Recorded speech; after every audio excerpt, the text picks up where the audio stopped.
Hello everyone and welcome back to my channel. आज इस video से वी विल स्टार्ट स्टडिंग। ऐसा नहीं है कि मैं पढ़ाऊंगा और आप पढ़ोगे, मैं भी पढ़ूंगा और आप मेरे साथ पढ़ोगे। In short we will learn together. जैसा कि पहले की वीडियो से मैंने बताया है कि कैसे पढ़ना है, कब पढ़ना है, किस चीज़ को कहाँ से पढ़ना है, कौन सी बुक्स बेस्ट है, सारे जितने भी स्ट्रैटेजीज़ या बुक्स रिव्यू हैं, सब चीज़ के बारे में मैंने पहले की वीडियोज़ में बताया है। सो अगर आपको वो चीज़ के बारे में जानना है, जाओ मेरे चैनल विजिट करो और जाके पहले के सारे वीडियोस देख डालो।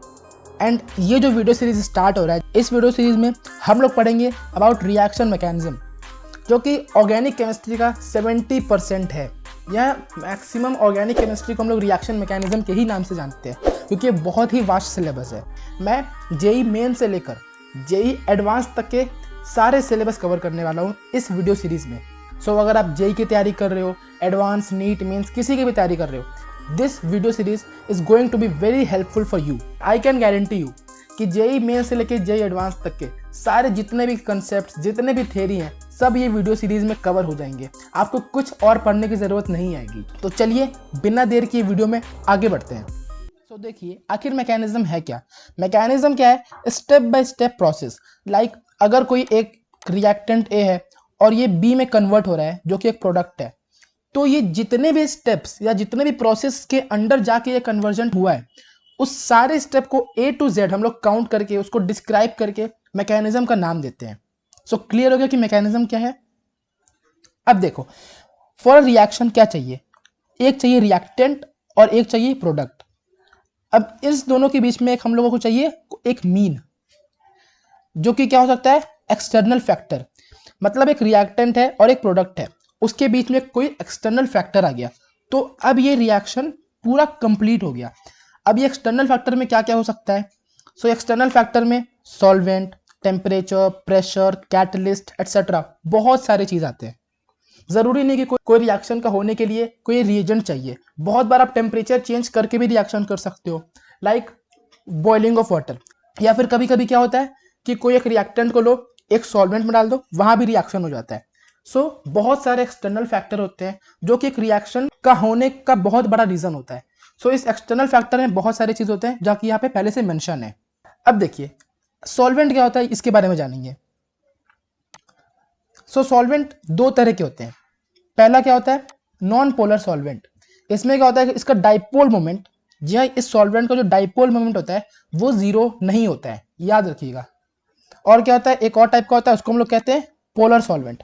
इसका क्या होता है? पोलर सॉल्वेंट का जो डाइपोल मोमेंट होता है वो जीरो होता है। कि डाइपोल मोमेंट जीरो होता है पोलर सॉल्वेंट का, but in the case of non polar solvent the dipole moment is not zero. अब ये जो पोलर सॉल्वेंट है ये हम लोगों के बहुत काम का है, ये इतना काम का नहीं है। पोलर सॉल्वेंट बहुत काम का है। पोलर सॉल्वेंट भी दो तरह का होता है। The first one is polar protic solvent. ये अच्छे से समझ लीजिएगा, ये बहुत ही काम आने वाला है। ये बहुत ही बेसिक्स चीज़ है जो कि आपको जल्दी कहीं बुक्स या कहीं नहीं मिलती है, बट आपको ये बेसिक्स जानना बहुत ही ज़रूरी है। सो देखिए पोलर प्रोटिक सॉल्वेंट होता क्या है? पोलर प्रोटिक सॉल्वेंट वो होता है जिसमें कि एटलीस्ट एक एक्टिव हाइड्रोजन हो। अब आपके मन में होगा कि ये एक्टिव हाइड्रोजन क्या होता है? एक्टिव हाइड्रोजन वो होता है कि कोई एक स्पीशी, अगर कोई एक स्पीशी H+ दे सकता है इन द सॉल्यूशन, सो उसको हम लोग कहते हैं कि उसके पास एक एक्टिव हाइड्रोजन है। लाइक H2O, ये H+ दे सकता है। ROH, ये भी H+ दे सकता है। RCOH, ये भी H+ दे सकता है। तो ये जितने भी ऐसे कंपाउंड होते हैं उनको हम लोग पोलर प्रोटिक सॉल्वेंट के अंदर रखते हैं। And at the same time जो सेकंड होता है वो होता है पोलर एप्रोटिक। नाम से समझ में आ रहा है, ये प्रोटिक है, ये एप्रोटिक है, मतलब ये इसका अपोजिट होगा। सो पोलर एप्रोटिक में H+ नहीं होता है, मतलब जो एक्टिव हाइड्रोजन है वो नहीं होता है पोलर प्रोटिक एप्रोटिक सॉल्वेंट में। सॉरी, पोलर प्रोटिक सॉल्वेंट में एक एक्टिव हाइड्रोजन मिनिमम होता ही होता है, बट पोलर एप्रोटिक में एक्टिव हाइड्रोजन नहीं होता है। अब इसके एग्जाम्पल हम लोग देख लेंगे क्योंकि ये बहुत ही जरूरी है। इसको हम लोग शॉर्ट में PAS भी बोलते हैं, ठीक है। उसको हम लोग शॉर्ट में PPS बोलते हैं, पोलर प्रोटिक सॉल्वेंट को, और पोलर एप्रोटिक सॉल्वेंट को हम लोग शॉर्ट में PAS बोलते हैं। अब देखिए जो पहला कंपाउंड है, ठीक है, अब ये क्या है? ये है एसीटोनाइट्राइल। इसका नाम याद रख लीजिएगा, ठीक है। इसका नाम है एसीटोनाइट्राइल। ये पोलर एप्रोटिक सॉल्वेंट है। क्यों? क्योंकि इसके पास कोई एक्टिव हाइड्रोजन नहीं है। बहुत लोग कंफ्यूज हो जाते हैं इसी चीज में कि यार ये तो हाइड्रोजन दे सकता है, बट नहीं, हाइड्रोजन ये नहीं देता है और हम लोग इसको पोलर ए प्रोटिक के कैटेगरी के अंदर ही रखते हैं। ऐसे बहुत सारे एग्जाम्पल आपको मिल जाएंगे, लाइक ये एग्जाम्पल है, इसको हम लोग शॉर्ट में क्या बोलते हैं, DMSO। इसका जो फुल नेम है वो है डाइमिथाइल सल्फोक्साइड, शॉर्ट में DMSO। बहुत ही फेमस सॉल्वेंट है ये भी पोलर ए प्रोटिक की कैटेगरी के अंदर आता है। क्यों? क्योंकि ये H+ मन में ये होता है कि सबको ये H+ दे सकता है, बट ये भी H+ नहीं देता है सॉल्यूशन में। अब ये वाला देखिए, इसको हम लोग कहते हैं DMF। इन शॉर्ट इसको हम लोग DMF बोलते हैं, और इसका जो लॉन्ग टर्म है वो है डाइमिथाइल फॉर्मामाइड। ठीक है, इसका नाम है डाइमिथाइल फॉर्मामाइड, और ये भी एक्टिव हाइड्रोजन नहीं दे सकता है। अब आप लोग के मन में होगा कि ये एक्टिव हाइड्रोजन क्यों नहीं देता है। इसका रीजन ये है, देखिए अगर ये अपना ये वाला हाइड्रोजन दे देगा ना, let me change the colour, हाँ, अगर अपना ये वाला हाइड्रोजन ही दे देगा तो यहाँ पे जो S का ऑर्बिटल है उसके ये पैरेलल हो जाएगा नेगेटिव चार्ज, सो रिपल्शन वहाँ पे बढ़ जाएगा, इसीलिए ये अपना H+ नहीं देता है। और यहाँ भी अगर ये अपना H+ दे देगा ना, तो जो ये इसका p ऑर्बिटल, जो वैकेंट p ऑर्बिटल है इस नाइट्रोजन का, वहाँ पे रिपल्शन होगा, इसलिए ये वाला भी H+ नहीं देता अपना कंपाउंड। सो ये जो दोनों सॉल्वेंट है, ये दोनों सॉल्वेंट ए प्रोटिक सॉल्वेंट के कैटेगरी के अंदर आते हैं। अब देखिए, एक ये है सॉल्वेंट, इसको ये बहुत ही फेमस है, इसका नाम है क्या, क्राउन ईथर। इसका नाम याद रखिएगा, ये कभी कभी जेईई एडवांस में बहुत ही पहले, आज तो नहीं मतलब बहुत पहले पूछा था इस कंपाउंड के बारे में। इसका नाम है क्राउन ईथर, और ये भी पोलर ए प्रोटिक सॉल्वेंट है। ये जो कंसेप्ट है जेईई एडवांस में बहुत ही ज्यादा काम आने वाले। वहां पर तो MCQ होता है, एक ऑप्शन आपको दे देगा कि इसका जो रिएजेंट यूज हुआ या जो इसमें बना, सो वो कौन सा सॉल्वेंट है। ये सब बहुत सारे क्वेश्चन आते हैं और इसी क्वेश्चन में लोग फंसते हैं। सो आप लोग को इसमें नहीं फंसना है। सॉल्वेंट है जिसका नाम है हेक्सामिथाइल फॉस्फोरस अमाइड, और इसको शॉर्ट में क्या बोलते हैं, HMPA। ठीक है, इसका फुल नेम क्या है, हेक्सामिथाइल फॉस्फोरस अमाइड। ये जो कुछ एग्जांपल्स हैं पोलर ए प्रोटिक सॉल्वेंट के, नोट कर लीजिएगा, बहुत ही इंपॉर्टेंट है। जितने भी इंपॉर्टेंट है मैंने बता दिए, बाकी होता है तो बहुत सारे हैं। तो चलिए नेक्स्ट स्लाइड में चलते हैं। देखिए यहाँ पे कहना क्या चाह रहा है ना, जो पोलर ए प्रोटिक सॉल्वेंट है वो अनायनिक और कैटायनिक दोनों पार्ट को डिसॉल्व कर लेता है, मतलब दोनों पार्ट को घेर लेता है।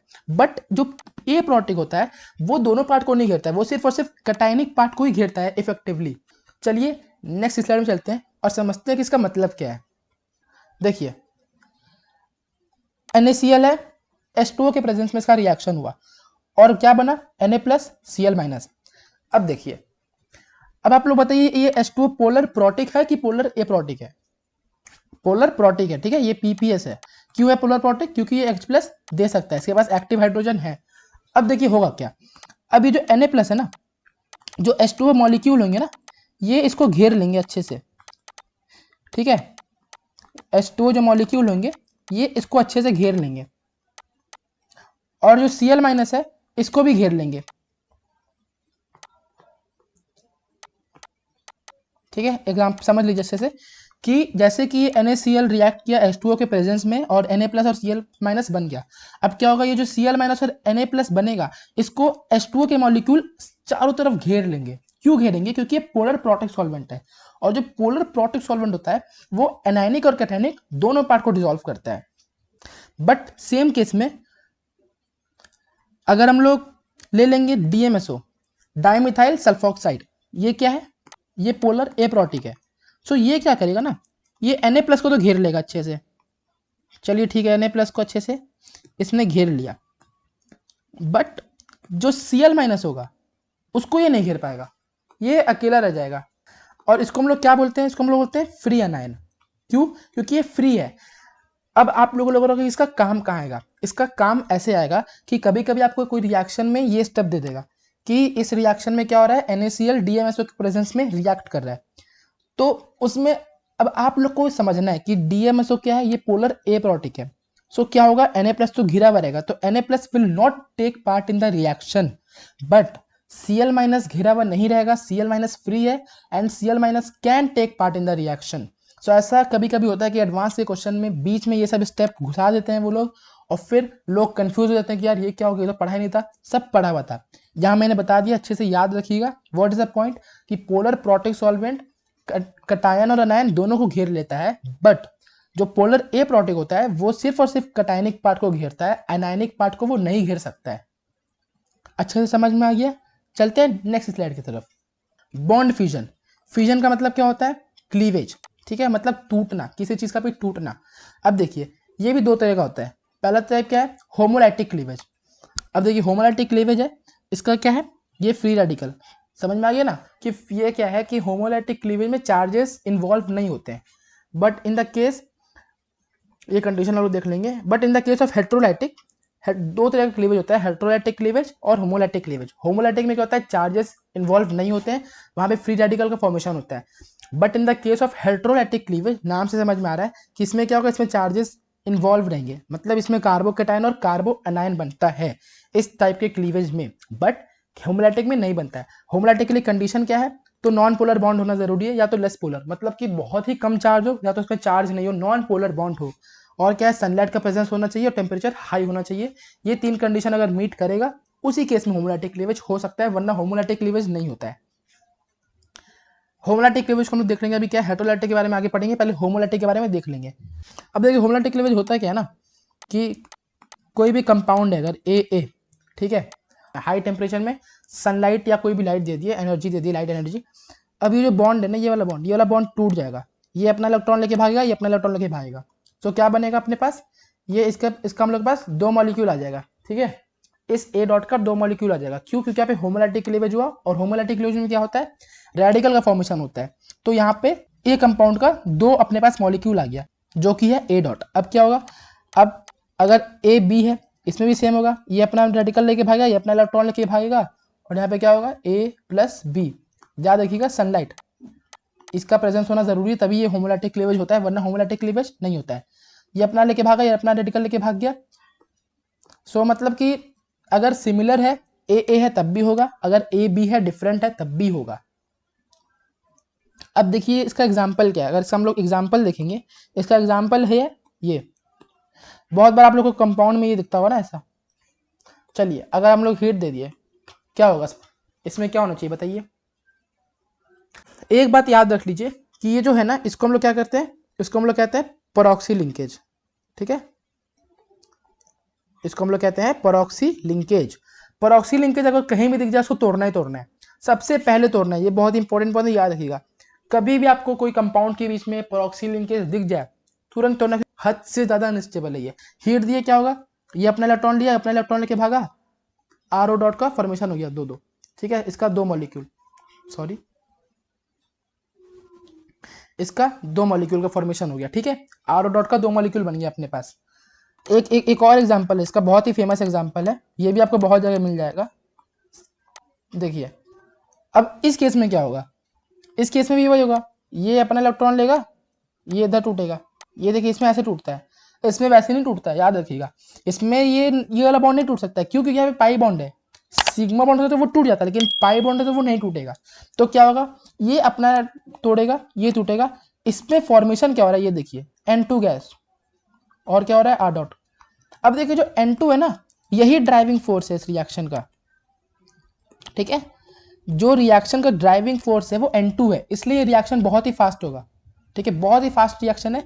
और क्यों होगा, क्योंकि इसका ड्राइविंग फोर्स बहुत ही स्टेबल गैस है, बहुत ही ज्यादा स्टेबल गैस है, N2 का फॉर्मेशन हो रहा है, इसलिए बहुत ही फास्ट रिएक्शन होता है। अच्छे से समझ में आ गया होमोलाइटिक क्लीवेज क्या होता है। होमोलाइटिक क्लीवेज यही होता है कि फ्री रेडिकल का फॉर्मेशन होता है, हीट और लाइट के प्रेजेंस में होता है ये रिएक्शन। जीओसी पार्ट में इन डिटेल पढ़ लेंगे फ्री रेडिकल के बारे में, अभी के लिए इतना काफी है, आगे भी पढ़ने वाले हम लोग, अभी आप बस ये बेसिक जान लीजिए कि आखिर में इसमें हुआ क्या। अब देखिए reaction intermediate, what is a reaction intermediate. Reaction intermediate क्या होता है कि अगर कोई रिएक्शन होता है, अगर ए सिर्फ बी बन रहा है, मतलब ए रिएक्टेंट और बी प्रोडक्ट बन रहा है, तो वो डायरेक्टली बी नहीं बनता है ना, इस रिएक्शन के बीच में कोई एक इंटरमीडिएट का फॉर्मेशन होता है, may be it is a carbocation, it is a carbanion, free radical, कुछ भी हो सकता है, बट एक इंटरमीडिएट का फॉर्मेशन होता है, उसी को हम लोग रिएक्शन इंटरमीडिएट कहते हैं। इंटरमीडिएट मतलब क्या है, इंटरमीडिएट वैसा चीज है जो कि रिएक्टेंट और प्रोडक्ट दोनों को आपस में जोड़ के रखता है। अगर इंटरमीडिएट नहीं बनेगा तो रिएक्शन नहीं हो पाएगा, अगर रिएक्टेंट ही नहीं होगा तो इंटरमीडिएट बनेगा ही नहीं, और अगर प्रोडक्ट ही नहीं बन रहा है तो इंटरमीडिएट का सवाल नहीं होता है। मतलब इंटरमीडिएट, रिएक्टेंट एंड प्रोडक्ट ये तीनों आपस में इंटरलिंक्ड हैं। तो रिएक्शन इंटरमीडिएट होता क्या है, there are 6 types of reaction intermediate. क्या क्या होता है, पहला is carbocation, second is carbo anion, third is free radical, इसके बारे में अभी पढ़ा हम लोग ने, फोर्थ इज कार्बीन, ये बहुत ही मतलब जेई एडवांस का तो हॉट मार्क टॉपिक है ये, कार्बीन से हर साल एक क्वेश्चन जेई एडवांस में आ ही जाता है, मेंस में नहीं आएगा बट एडवांस में आ जाता है। और क्या है, बेंजाइन, बहुत इंपॉर्टेंट। और फिर क्या है, नाइट्रीन। अब देखिए ये जो तीन है, ये तीन अपना जेई मेंस का सिलेबस का है, और ये जो तीन है ना, ये तीनों जेई एडवांस का सिलेबस का है। ये बाद में पढ़ेंगे, और ये अभी ये जो तीनों है हम लोग अभी पढ़ लेंगे कि आखिर में इसमें क्या होता है। सो फर्स्ट क्या है, कार्बोकटायन, इसके बारे में हम लोग सबसे पहले पढ़ने वाले हैं। चलिए नेक्स्ट स्लाइड में और पढ़ते हैं कार्बोकटायन के बारे में। कार्बोकटायन, कार्बोकटायन है क्या? सो कार्बोकटायन है ये, अगर आपसे कोई पूछेगा कार्बोकटायन क्या है, तो आप ये बोलेंगे कार्बोकटायन ये है। लेते हैं। सो देखिए कार्बोकटायन, सबसे पहले कार्बोकटायन इंटरमीडिएट आपके फॉर्म दिमाग में, चलो कार्बोकटायन है, अब वो बनेगा कैसे? फ्री रेडिकल बनाता है होमोलैटिक क्लीवेज से, कार्बोकटायन बनता है हेट्रोलैटिक क्लीवेज से। क्यों बनता है हेट्रोलैटिक क्लीवेज से? मैंने बताया आपको कि अगर कहीं भी चार्जेस इन्वॉल्व हैं तो उसके पीछे हेट्रोलैटिक क्लीवेज का ही प्रोसेस होता है। सेकेंड पॉइंट क्या है, carbon having 3 bonds and a positive charge on it. मतलब मैंने पहले ये लिखा था, आप लोगों ने गलती गौर किया नहीं किया आई डोंट नो, ये गलत था, इसको गलत है, ये कार्बोकटायन नहीं है। चलिए कोई बोलेगा ये भी नहीं है कार्बोकटायन, कार्बोकटायन ये है। क्यों? क्योंकि 3 बॉन्ड होना जरूरी है। अगर 3 बॉन्ड है कार्बन का और एक पॉजिटिव चार्ज है इसके ऊपर, तो उसको हम लोग बोलते हैं कार्बोकटायन, ठीक है। और क्या है, electron deficient, that is Lewis acid. याद रखिएगा ये बहुत ही इंपॉर्टेंट टर्म है, ये मतलब हर बार आ जाता है, कभी ना कभी एडवांस में, मेंस में कभी कभी पूछता है, बट एडवांस में कभी कभी पूछ देता है कि इस रिएक्शन का जो इंटरमीडिएट बना, तो वो इंटरमीडिएट लुईस एसिड है कि लुईस बेस है। ये सब की टर्म है, इस अपने नोट्स में अच्छे से लिख लेना, ये सब टर्म बहुत जरूरी है। और देखो ये है कि इलेक्ट्रॉन डेफिशिएंट मतलब क्या होता है? डेफिशिएंट मतलब होता है किसी चीज की कमी। अगर किसी चीज की कमी है उसको हम लोग कहते हैं डेफिशिएंसी। सो ये जो कार्बोकटायन है ना, इसके पास इलेक्ट्रॉन की कमी है। क्यों कमी है? देखिए 1 2 3 4 5 6, इसका ऑक्टेट कंप्लीट ही नहीं हो रहा है।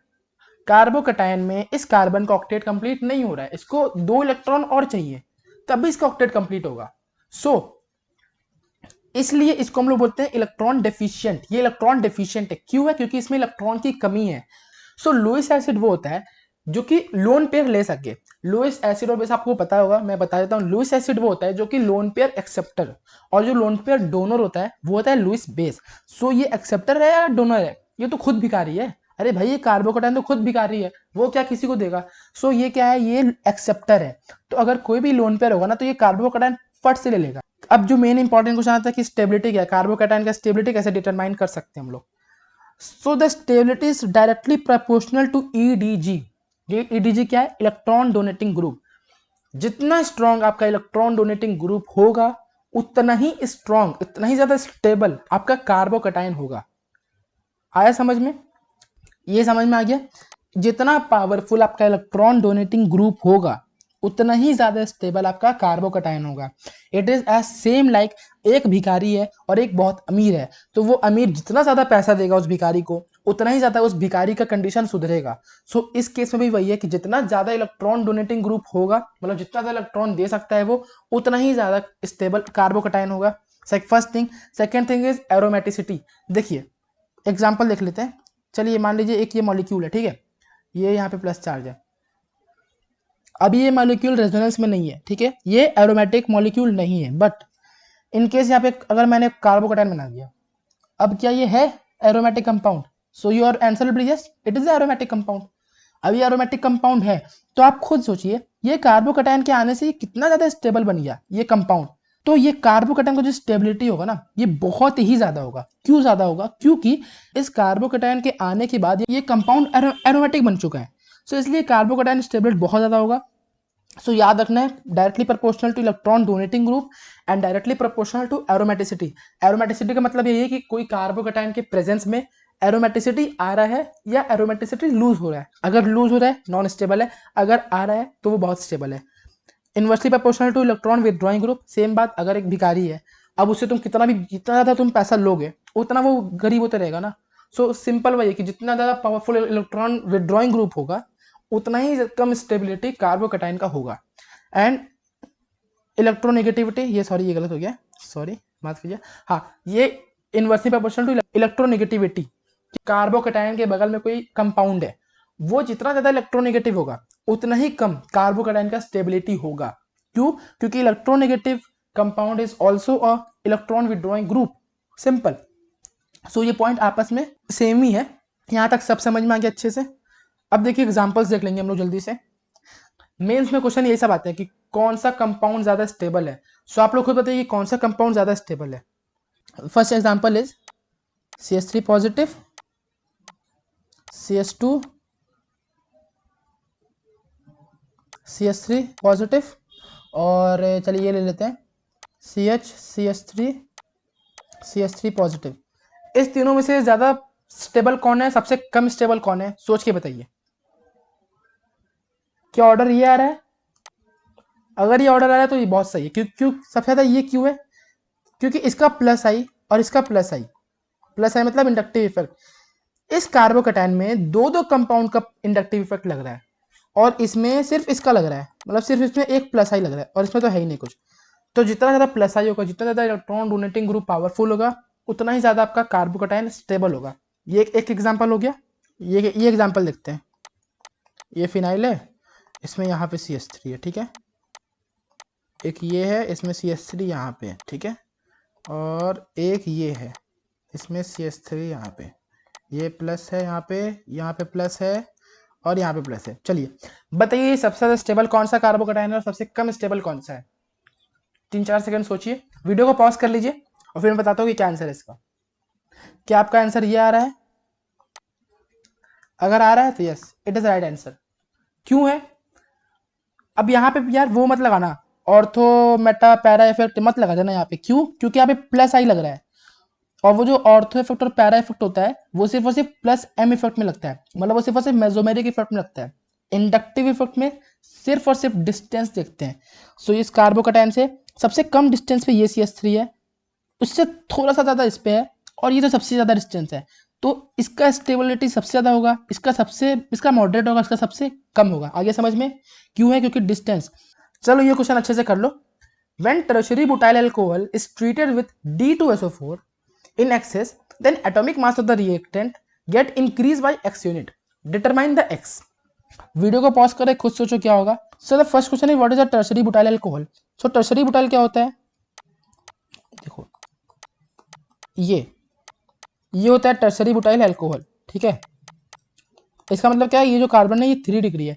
डिग्री पता होगा ना, एक कार्बन से कितना कार्बन कनेक्टेड है। इसमें 3 है तो इसका डिग्री क्या हो जाएगा? इसका 3 डिग्री हो जाएगा। तो टर्शरी बुटाइल अल्कोहल ये है। अब इसका रिएक्शन हो रहा है किसके साथ? D2SO4। और ये क्या है? ये एक्सेस में है, ये एक्स नहीं है, एक्सेस लिखा है। अब सोचो क्या होगा। अब देखो पहले तो ये D2SO4 है, ये क्या होगा करेगा? ये टूट जाएगा 2D प्लस SO4 2 माइनस में, इसमें टूट जाएगा। बहुत बढ़िया बात है, चलो टूट गया। अब क्या होगा? अब देखो ऑक्सीजन के पास लोन पेयर है, अटैक कर देगा इस पे, तो क्या बनेगा? देखो CH3 OHD, ठीक है। और इस पे आ जाएगा पॉजिटिव चार्ज। क्यों? क्योंकि अपना इलेक्ट्रॉन इसने डोनेट कर दिया। ये तो स्टेबल है नहीं। क्यों नहीं है? क्योंकि O पे पॉजिटिव है। तो अब H हटेगा कि D हटेगा? सो यू शुड नो कि अगर ऐसा केस आता है तो हमेशा H हटता है, ठीक है ना। ये H यहाँ से हट जाता है, ये एरो ऐसे होगा, ठीक है।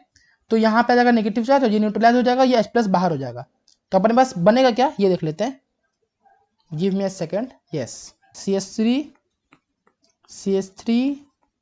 CH3 OD plus H plus. चलो ये अपने पास आ गया प्रोडक्ट, ठीक है। ये प्रोडक्ट आ गया, ये अपना रिएक्टेंट था, ये रिएजेंट था और ये प्रोडक्ट बन गया। अब क्वेश्चन पूछ कर रहा है then the atomic mass of the reactant get increased by x unit. x क्या होगा? 1 होगा कि 2 होगा? यार सॉरी, वो गलती से मीडिया, तुम बैक कर लेना, ठीक है। सो द आंसर क्या? आंसर 1 है। क्यों 1 है? पहले जो कंपाउंड था उसमें क्या था? ये तो कार्बन वाला पार्ट था और यहाँ पे OH था, ठीक है। जो बना अपने पास, जो फाइनल प्रोडक्ट आया उसमें क्या था? जो कार्बन वाला पार्ट था वो सेम था और यहाँ पे D आ गया। तो अब दोनों का अगर एटॉमिक मास का हम लोग को जो डिफरेंस है, क्योंकि ये इसमें क्वेश्चन में क्या पूछ रहा है? Get increased by x। तो अगर x निकालना है तो प्रोडक्ट का मास माइनस रिएक्टेंट का मास, यही करेंगे। अब प्रोडक्ट का जो मास है वो उसमें डिफरेंस का, उसमें डिफरेंस D में आ रहा है, मतलब ये जो D का मास है ना ये ज्यादा है। अगर इसको हम लोग मास को A मान लो, ये जो मास है ना इसको A मान लेते हैं, ठीक है। इसको भी ये A सेम हो गया। अब जो अगर इसको माइनस करेंगे तो ये D का मास 2 है, इसका मास 1 है, तो अगर माइनस करेंगे तो 2 - 1 कितना होगा? 1 होगा। तो x का वैल्यू कितना है? 1 आया। आगे समझ में? चलो ये टॉपिक देख लो, allylic carbocation versus vinylic versus benzylic. Difference होता है मैं बता देता हूँ। देखो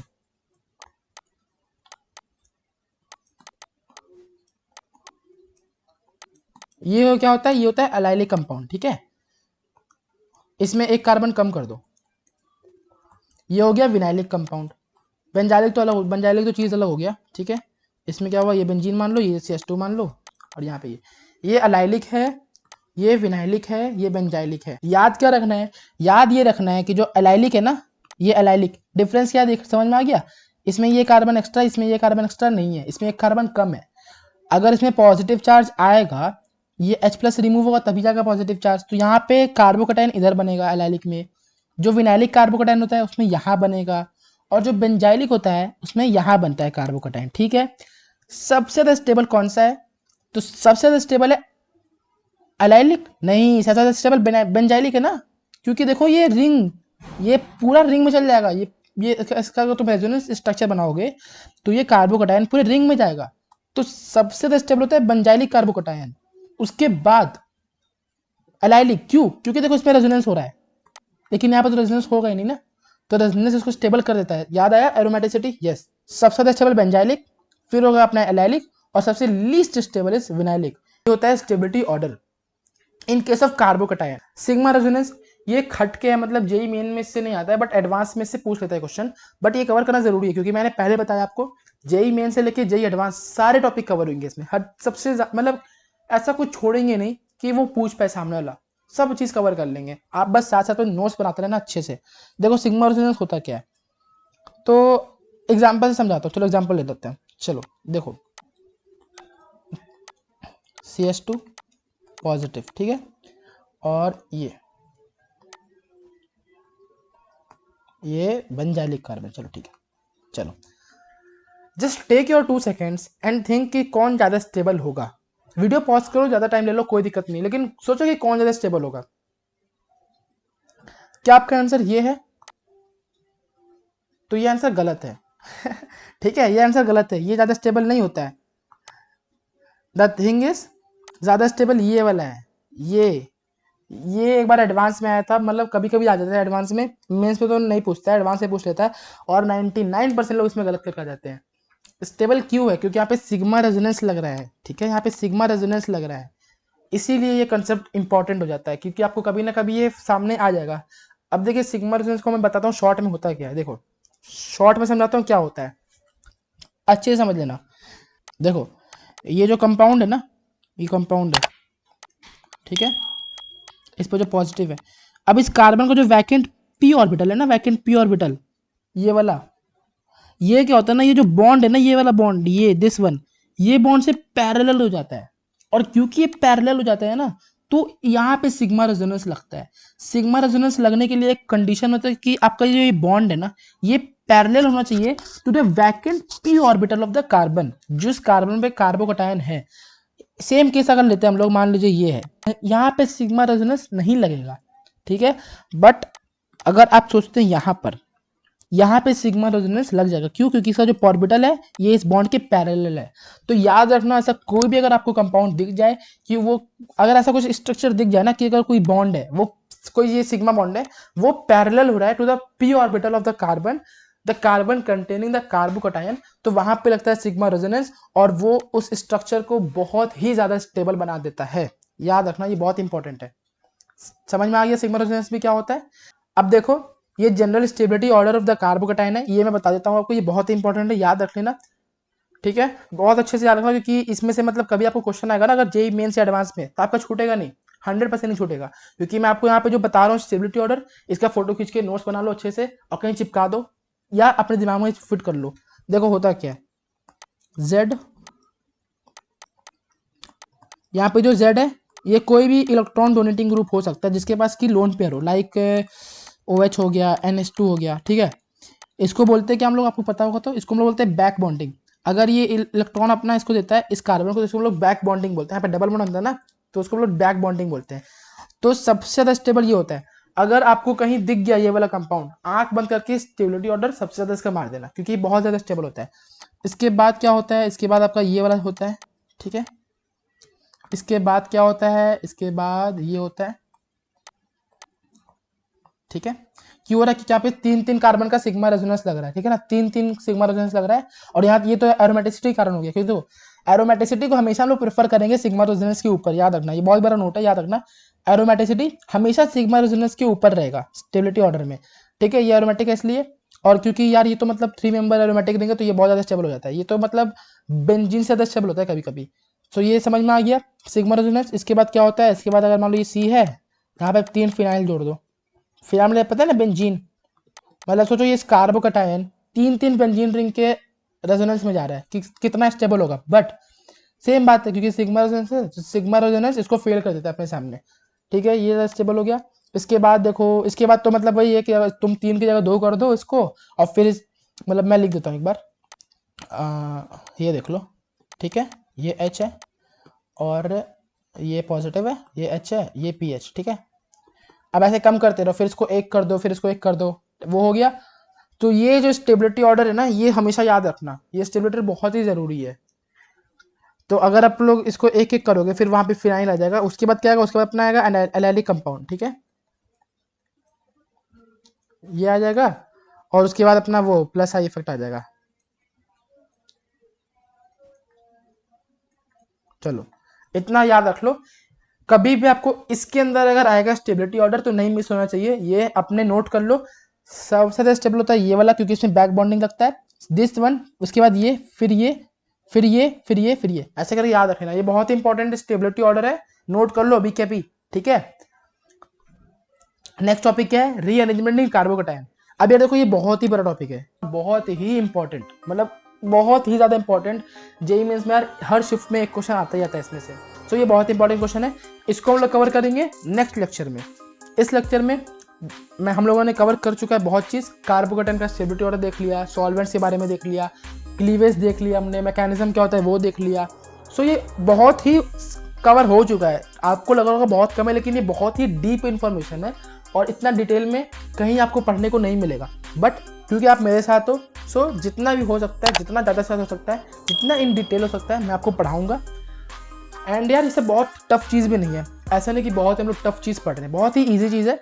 सो इस चीज़ को अच्छे से नोट्स बना लो, याद रखो इस सब चीज़ों को, नोट्स बना लो अपने साथ। और अगर कोई डाउट हो नीचे कमेंट सेक्शन में मेंशन कर दो, मैं रिप्लाई कर दूंगा, या इंस्टा पे डीएम कर दो मेरे को, या फिर टेलीग्राम ग्रुप ज्वाइन कर लो, वहाँ पे बात कर लेंगे, कोई दिक्कत नहीं है।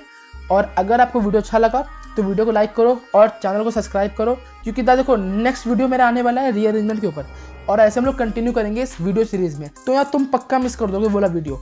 तो अगर तुम चाहते हो कि वो वीडियो मिस नहीं हो, अभी कभी नोटिफिकेशन बेल भी दबा दो, चैनल सब्सक्राइब पक्का करके रखो अगर अच्छा लगा कंटेंट तो। और मिलते हैं नेक्स्ट वीडियो में। अगर लगता है कि वीडियो किसी को हेल्प कर सकता है, ज़रूर शेयर करो वीडियो उनके साथ, भले वो फ्रेंड हो, फैमिली मेम्बर, कहीं भी हो, बट शेयर ज़रूर करो वीडियो को। और मिलते हैं ऐसे नेक्स्ट वीडियो में। तब तक के लिए अच्छे से जो पढ़ाया है वो पढ़ लो, रिवीजन कर लेना, कहीं और से पढ़ लो, एक्स्ट्रा पढ़ना है तो, बट जितना पढ़ाया मैंने सफिशिएंट है।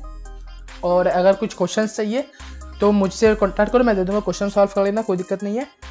और अपना ध्यान रखो, अपने फैमिली वालों को भी ध्यान रखो, बहुत ही टफ टाइम से, बट ये टाइम भी गुजर जाएगा। तो इसी होप के साथ मिलते हैं नेक्स्ट वीडियो में, तब तक के लिए बाय एंड टेक केयर।